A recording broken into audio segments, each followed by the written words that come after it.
a sex educator, and I really actually don't love to talk about sex. I think it is doing us all a disservice, and I want to tell you why.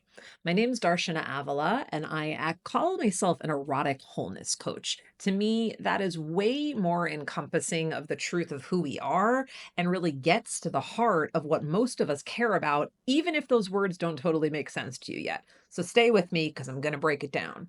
Eroticism. This is our true nature. It is an umbrella term, and beneath that umbrella, you've got sexuality, yes, but you also have sensuality, creativity, dynamism, passion, our emotions, all of the things that really get us creating in the world in any capacity, that get us engaging with our environment, our senses, our relationship, our emotions, the things that we are passionate about.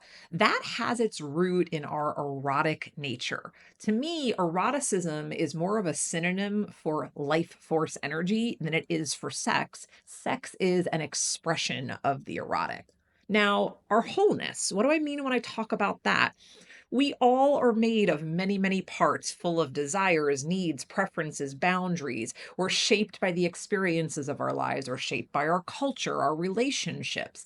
And yet there is a part of us that is essential, that is intrinsic, that has the wisdom.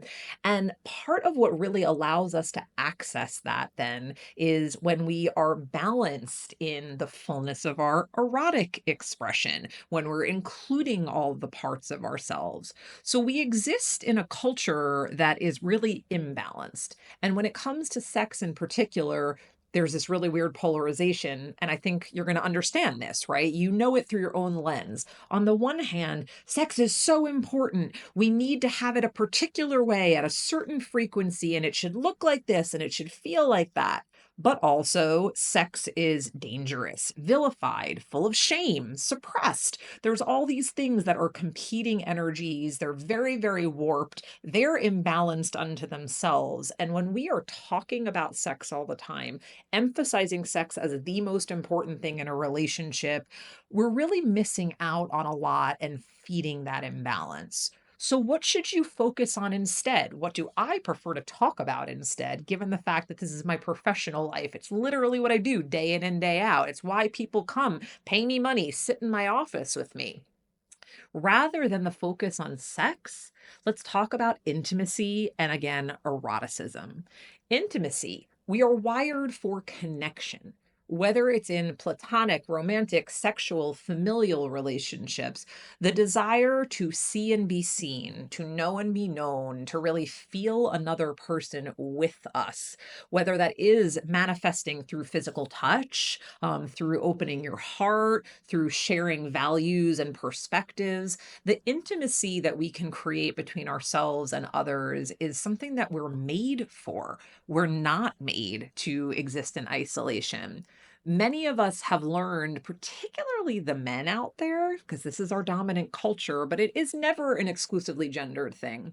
Many of us have learned that, oh, sex is a way that I can feel like some of my desires and needs for intimacy are being met, even if it's not a truly intimate experience.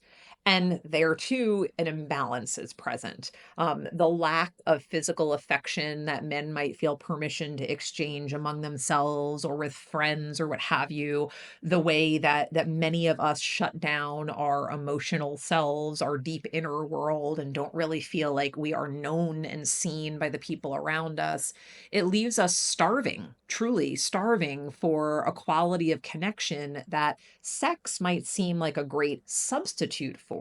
But sex and intimacy are not the same thing, and you can have one without the other, for better or for worse. And I'm not making a judgment around that, right? Like casual sex can be deeply intimate if two people are present, if two people are really honest and open-hearted and sharing themselves vulnerably, whether that's for a night or a lifetime, intimacy can be there. Back to the eroticism piece, you can be in your erotic expression whether or not it's sexual. So you can walk around your life, your home, out in nature, and really have your senses awake and aware, be in a sensual experience, which we're made for that, being in these bodies that we are. That's a form of eros. You can be in a creative process, whether that is making art, writing a book, creating something in your professional life, tending a garden, something that is generative, productive, creative, has life force flowing through it. And life force is really what eroticism is about. So, again, sex and sexuality are an expression of that, but not the totality of it. And if we're focusing on sex and disregarding the rest, that imbalance is there. We are not in our wholeness. And that sense of not being whole, not being fully expressed, having parts of ourselves held back and compartmentalized, whether or not we feel this like as a conscious thing. Sometimes it's more subconscious. It's a sense of something's missing. I don't feel fulfilled. I'm not really motivated right now. I don't connect to my desire. Again, whether that's sexual desire or just like appetite for life. That's often a sign that you're not really connected to your erotic nature and certainly not expressing it as fully as you could be. So this is why for me, even though I've trained and educated myself in all things related to sexuality, and yes, I do talk about sex all the time very joyfully, kitty cat in the back.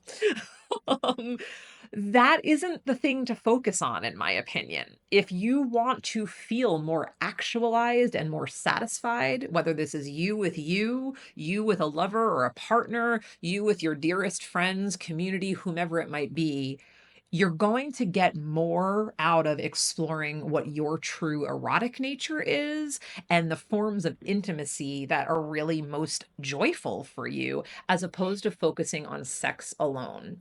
Let me know what you think about this and absolutely make sure that you are subscribed here because I'm going to continue talking about things and sharing videos that go hand in hand with this, that take us deeper, and I wouldn't want you to miss out. See you next time.